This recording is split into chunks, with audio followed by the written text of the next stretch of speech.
Hi everyone, welcome back to the channel. I'm Aidan. And I'm Gaynor. And today we have what drove the man who killed Gianni Versace. Gianni Versace. I actually remember this. I don't know much about this because it all happened before I was born and everything, and all I know about it is me having the aftershave and wearing the clothes. Yeah.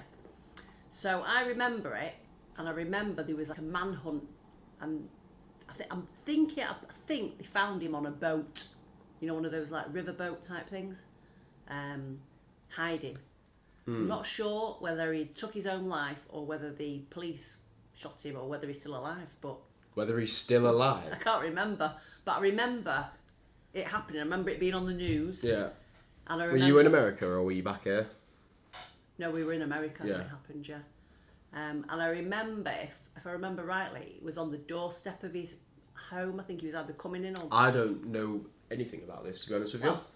I think if you asked me a couple of days ago, I would have thought he was still alive. I'd never know he got assassinated. His sister Donatella. Such Italians. Yeah, he's took over the brand Right, now. let's go. What drove the man who killed Versace?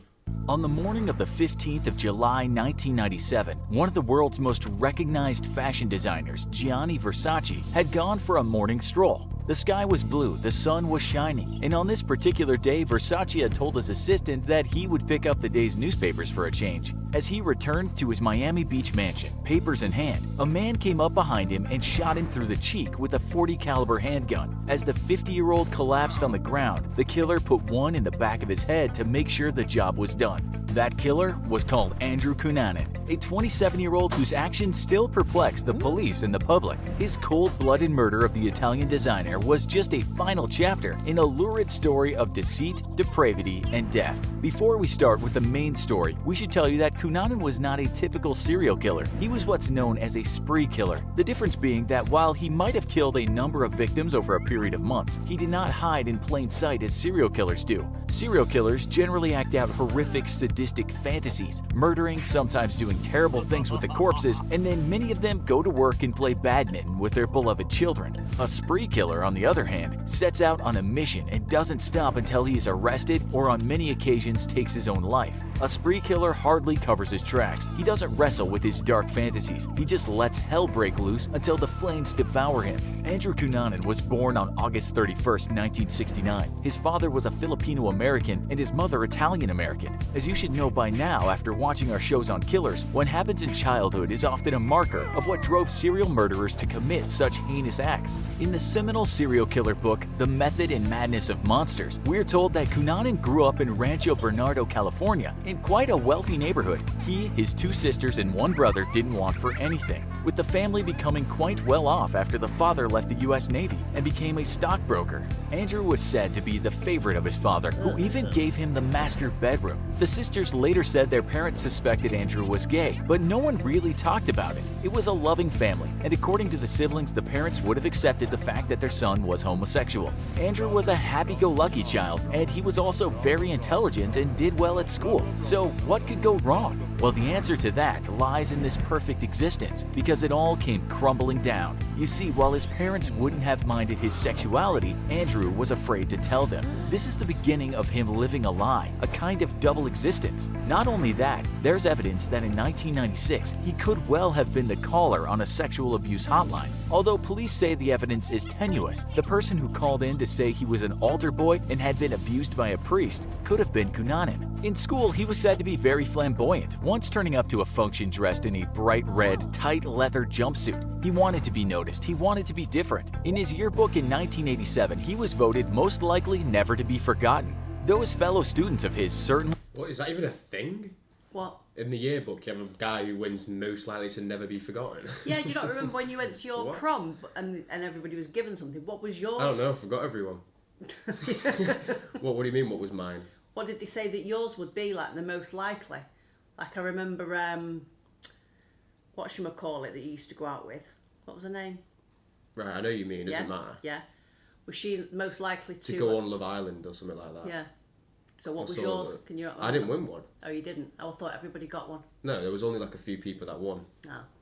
got that right. Academically, he was smart with an IQ of 142. He had fluency in French and some fluency in Spanish. He knew the Bible back to front, could talk politics, history, philosophy. He could regale people with fascinating stories and was said to be very witty. He was also something of a refined kid, knowing how to verbalize the aromas of a good wine and knowing where to eat when traveling in Italy. The problem, though, with such popularity, such high-mindedness, is ego and pride. Oh, how Andrew wanted to be special, and he tried very hard to make an impact on people. But what goes up must come down, and this charismatic kid was about to experience his first great fall. Andrew was 19, at the peak of his powers, when his doting father was charged with embezzlement. The father didn't wait for judgment and just left the family, returning to the Philippines. The mother, now with 4 kids, was broke. This perfect existence for Andrew was shattered, and rather than put the pieces back together in the USA, he followed his father to Asia. Here he saw this man he had admired all his life living in abject squalor. It was a bubble burst, a sight Andrew couldn't stand, and so he returned to the US, his carefully constructed identity in ruins. It's also said at this time in life he started to show violent propensities. Once, pushing his mother so hard against a wall, her shoulder was dislocated. Now we see a new Andrew, a bitterness and anger on the other side of his extravagant flamboyance. He dropped out of college and instead found his good looks and charms could make him money as a gay gigolo in San Francisco and San Diego. He looked the part, lean, handsome, and he was great company. In the early 90s, he had a long client list of rich men in cities all over the US. If it wasn't gigolo work Andrew was doing, he simply started hanging around with the rich, and sometimes famous, and he took some of these wealthy guys as lovers. He was often showered with gifts and given monthly stipends so he could live the high life.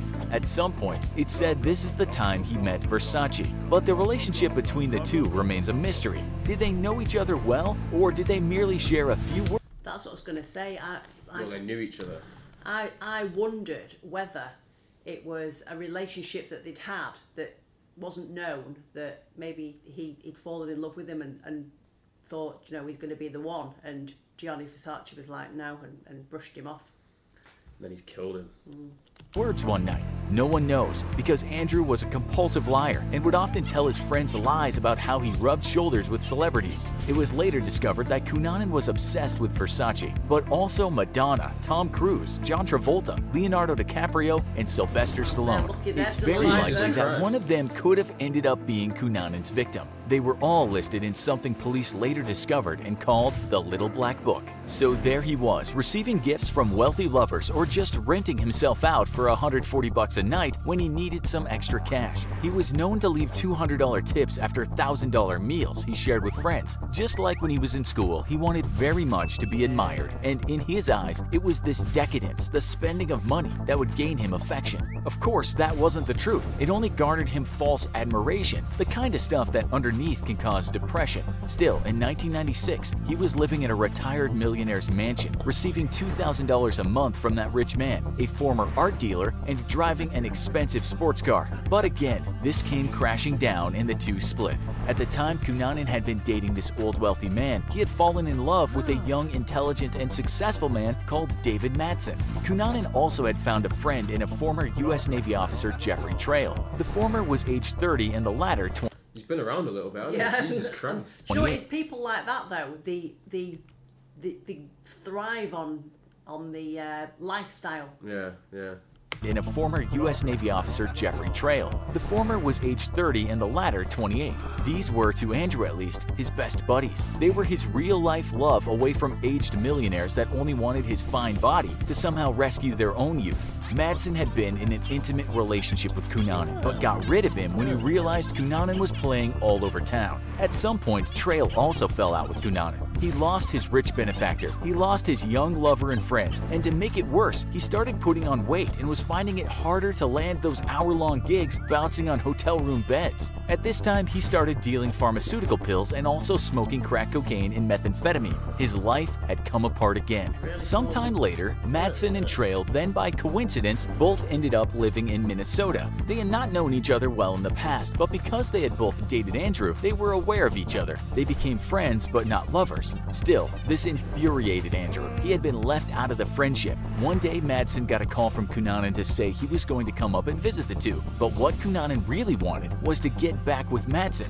He turned up to his house broke, having maxed his credit cards, and then gave Madsen a very expensive watch. All this time, Madsen was aware that Cunanan seemed overwrought, like he was at the edge of despair. Sometime later, Trail got a message on his answering machine, and it was Andrew saying, "Come over to Madsen's apartment and hang out with us." Trail never returned home again, and it took days for someone to report him missing. When Madsen didn't turn up for work, his colleagues went around to his apartment. They heard the dog scratching at the door and asked the superintendent to investigate. Trail was found wrapped in a rug. He'd been violently hit in the head with a claw hammer about 30 times. I didn't know that. Wow. That's crazy, man. Yeah.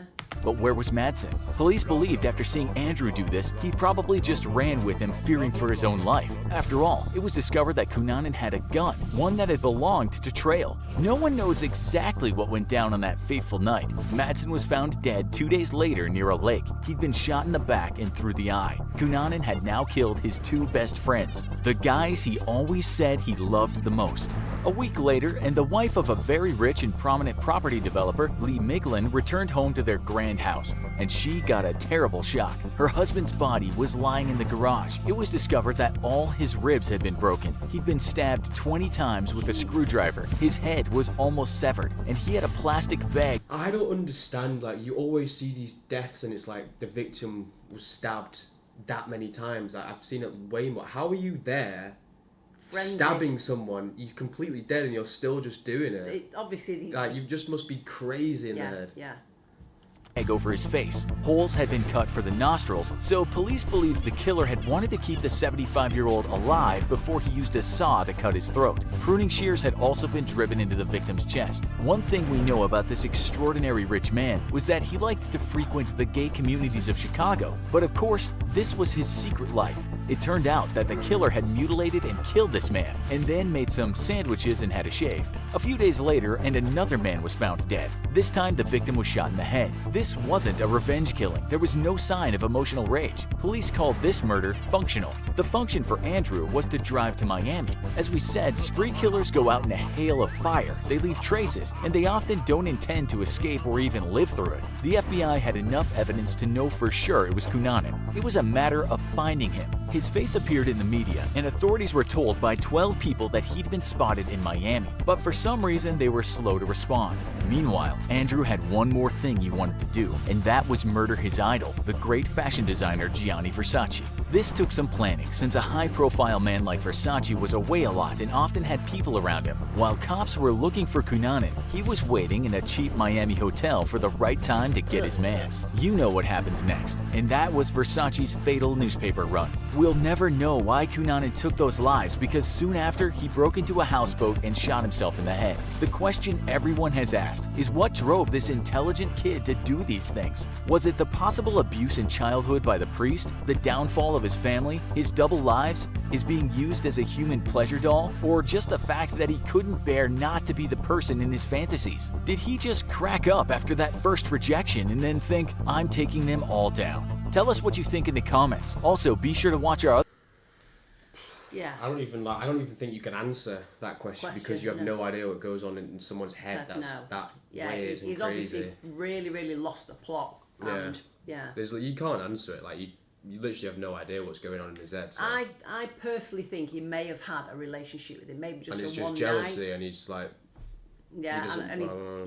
Or maybe there was like desperation where he's contacted him to say, you know, can we see each other again, and he's blanked him. Or but how could you like want to kill someone so bad that you're willing to kill him even if you die as well, just to kill yourself? Yeah. Like, I don't mind if I kill myself as long as he's dead. Yeah, he obviously wants to go out in a blaze of glory by, you know, killing someone who's really famous, and and he's done it like right, you know. It's weird, man. Yeah, very strange. Yeah, hopefully that was you guys enjoyed that video. If you did, make sure you hit the like and subscribe button for us, please, and we'll catch you in the next one. Bye. Cheers.